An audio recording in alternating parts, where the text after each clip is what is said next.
Okay, hi everyone. Uh, Today we'll be starting our Cypress Automation series.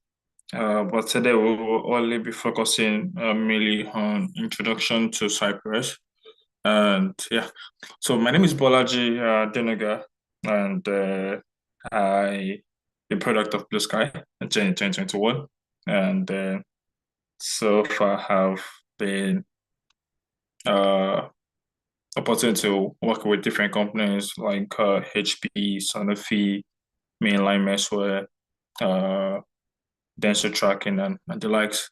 So, and also certified ISTQB, PSM, AWS, Cloud Practitioner also. So today we'll be starting with Cypress Automation for the QA. And so the first thing is, what is Cypress?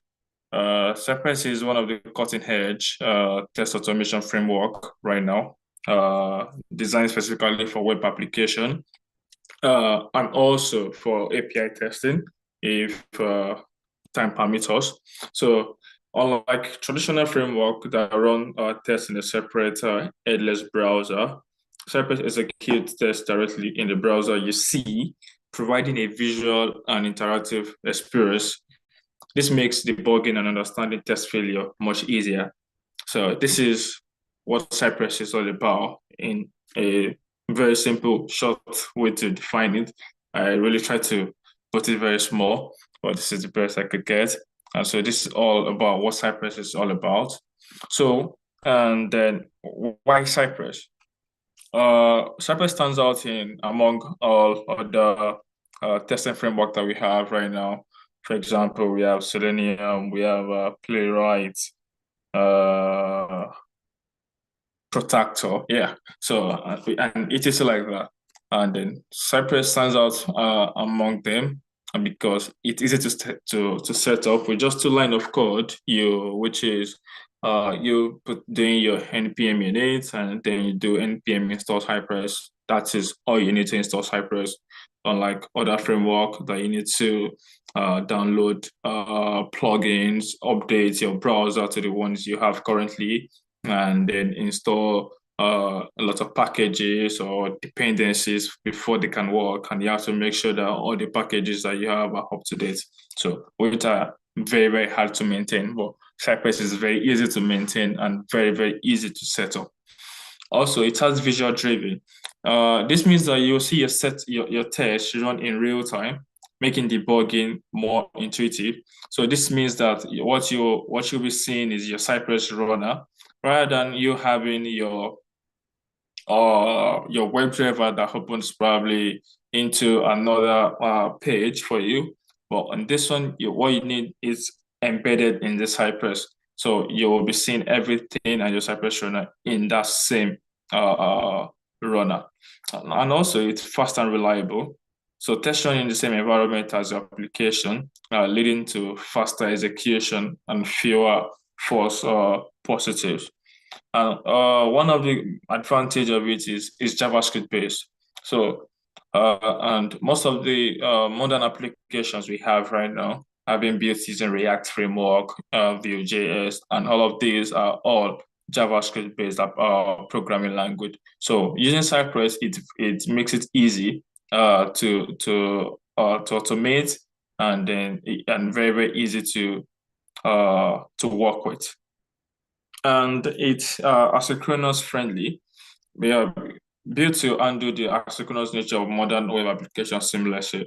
This means that in modern application right now, what we have is before a particular set of action can be displayed on the screen, or maybe that user can have access to it, you must pass through some set of stages. For example, you want to click on a pop-up and you want to see an image. So the pop-up has to come up first before the image. So these are asynchronous friendly, and then Cypress allows that easily to automate and work with. So this is just talking about the asynchronous testing, the power of the asynchronous, because it's very, very helpful to use in Cypress, unlike other testing framework that we have. And also with Cypress, the type of action you can do with Cypress offer like very wide range, and then it allows you to interact with your web by using if you want to click an element, if you want to clear a text field, you want to type into it, you want to hover on it. It's more like everything that a user can do, more like saying that a client can do, or maybe a user can do anything they can do on that application or on that web browser. Trust me, Cypress can do everything. Name it, Cypress is able to do it. So that is one of the advantages of of Cypress, and it's allowed the asynchronous way also. And that is types of action.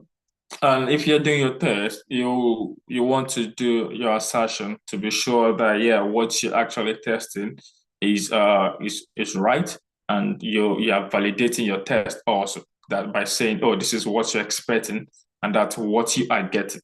So by doing a validation, yeah, that's when you can use dot should, and by using dot should, by checking the elements. Oh yeah, you're looking for this particular element, or is it available there? Is it visible? Is it enabled? Is it disabled? So you can use any type of assertion to do that. And maybe before the by next week or the next class, I'll get the documentation for Cypress that highlights all of this also. And then, so talking about how to set it up, we have in Cypress, we have a folder structure for Cypress, unlike what we have in other programming testing language, also like Selenium, Playwright, also where you have your folder where you keep your tests, you keep your env file, you have your page objects, your step definition, and the likes. So in Cypress, we have a folder structure for it also, which are the integration folder. So this is where you keep your test file, and then it's have a naming nomenclature, which is, for example, here we have login.spec.js, and sometimes you can probably use login.cy.js, anyone it works. And also we have fixtures. So what fixtures does is store static data using your test. For example, if you want to have a login credential, for example, instead of you passing it in your, maybe if you're using BDD now, for example, instead of you passing it like in your parameters as a parameter, more like you add code in it, you can use this fixture, and it will allow reusability of it any page that you want to use it. So you just need to put it there one time, and that's all. Unlike you add code in it, that you have to put it in every pages that you need it. And then also support. This further houses utility function and custom commands. So these are more like commands that will be executed first before any test is being executed in Cypress. So that is why it's been called custom support and then custom command. So you have every command you want. If you want to have your Cypress being have an IntelliSense, this is where you add it, and then it makes it work easy. And last but not the least, which is Cypress.json. So this is the configuration file that allows you to customize various aspects of Cypress. So this is where you can do anything you want. For example, you want your Cypress or only Cypress to work on uh, Firefox. This is where you can do it. If you want to run your test on Microsoft Edge, this is where you can do it. And if you also want to do cross-browsing testing, for example, you want to be sure how the application will look like in Firefox, in all type of browser, you can include all of them in your Cypress or JSON, and it will run all the tests for you easily. And then, yeah, so this is the end of the introduction. And hey, the web app doesn't know it's about to be tested. So let's get started. And then in the next series, we will be looking into writing the basic code of with Cypress, and then we'll be using one of the projects we are working with in Rate Icon for that. So, but before the next series, I would like everyone to that will participate in to download and install Visual Studio Code and then Node .js on the local or on the system. So which will be able to for us to move faster the next time we meet. Thank you. Any question?